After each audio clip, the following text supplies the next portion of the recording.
Hello everybody, and thank you for sharing your time with me. I'm sending this message through various different channels to reach my dear Russian friends and the Russian soldiers serving in Ukraine. I'm speaking to you today because there are things that are going on in the world that are being kept from you, terrible things that you should know about. But before I talk about the harsh realities, let me just tell you about the Russian who became my hero. In 1961, when I was 14 years old, a very good friend of mine invited me to come to Vienna and to watch the World Weightlifting Championships. I was in the audience when Yuri Petrovich Vlasov won the World Championship title, becoming the first human being to lift 200 kilograms over his head. And somehow a friend of mine got me backstage. All of a sudden there I was, a 14-year-old boy, standing in front of the strongest man in the world. I couldn't believe it. He reached out to shake my hand. I still had a boy's hand. He had this powerful man's hand that swallowed mine. But he was kind, and he smiled at me. I will never forget that day. Never. I went home and I put his photo above my bed to inspire me when I started lifting weights. My father told me to take down that picture and to find a German or an Austrian hero. He got really angry, and we argued back and forth. He didn't like Russians because of his experience in the Second World War.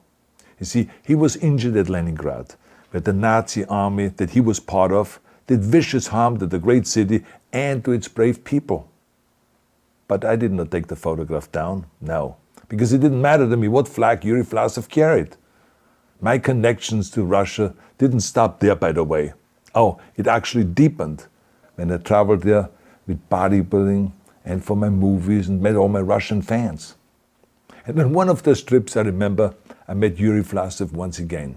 It was in Moscow during the filming of Red Heat, which was the first American movie allowed to film in Red Square. Now, he and I spent the whole day together. He was so thoughtful, so kind, and so smart, and, of course, very giving. He gave me this beautiful blue coffee cup. And ever since then, I've been drinking my coffee out of every morning. Now, the reason why I'm telling you all of those things is that ever since I was 14 years old, I've had nothing but affections and respect for the people of Russia.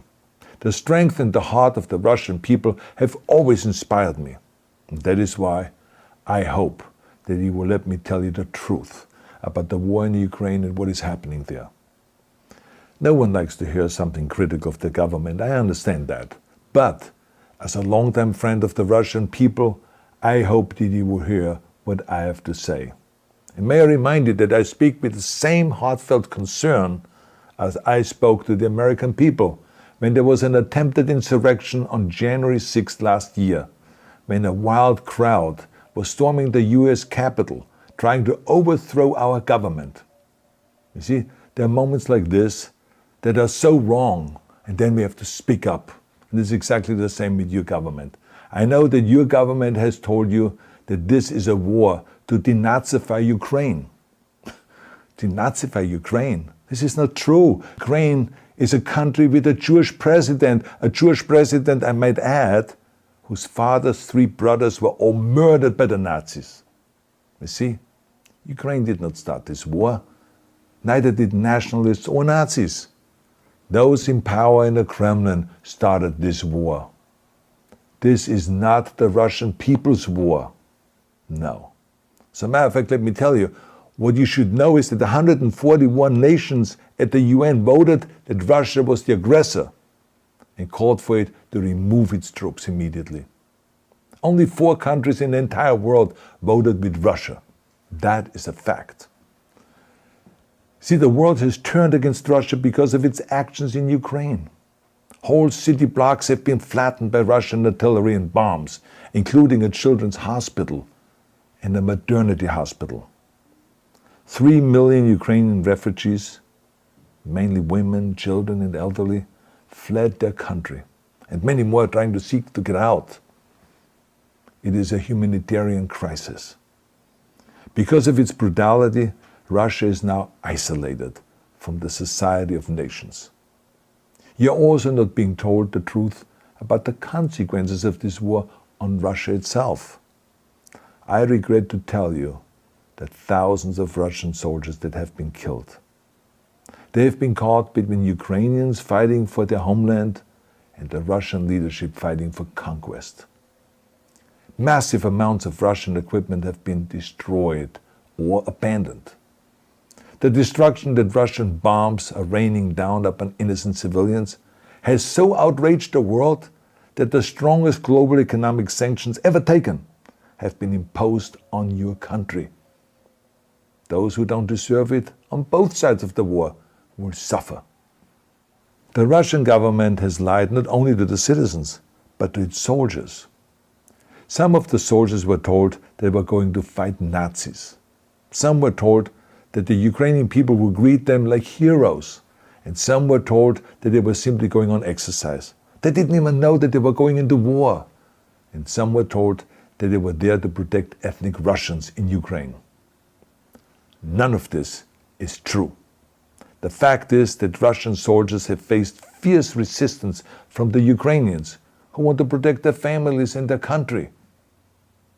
When I see babies being pulled out of ruins, I think that I'm watching a documentary about the horrors of the Second World War, not the news of the day. Now let me tell you, when my father arrived in Leningrad, he was all pumped up on the lies of his government. And when he left Leningrad, he was broken, physically and mentally. He lived the rest of his life in pain. Pain from a broken back, pain from the shrapnel that always reminded him of these terrible years, and pain from the guilt that he felt. To the Russian soldiers listening to this broadcast, you already know much of the truth that I've been speaking. You've seen it with your own eyes. I don't want you to be broken like my father. This is not the war to defend Russia that your grandfathers or your great-grandfathers fought. This is an illegal war. Your lives, your limbs, your futures are being sacrificed for a senseless war condemned by the entire world. Now, to those in power in the Kremlin, let me just ask you, why would you sacrifice those young men for your own ambitions? To the soldiers who are listening to this, remember that 11 million Russians have family connections to Ukraine. So every bullet you shoot a brother or a sister. Every bomb or every shell that falls is falling not on an enemy, but on a school, or a hospital, or a home. I know that the Russian people are not aware of such things are happening.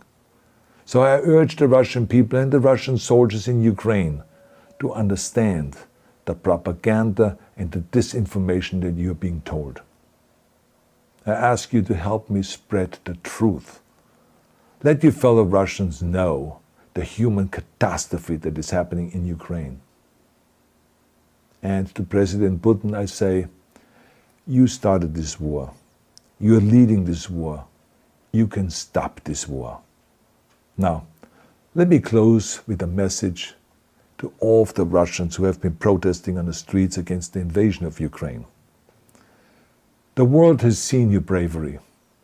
We know that you have suffered the consequences of your courage. You have been arrested, you have been jailed, and you have been beaten. You are my new heroes. You have the strength of Yuri Petrovich Vlasov. You have the true heart of Russia. My dear Russian friends, may God bless you all.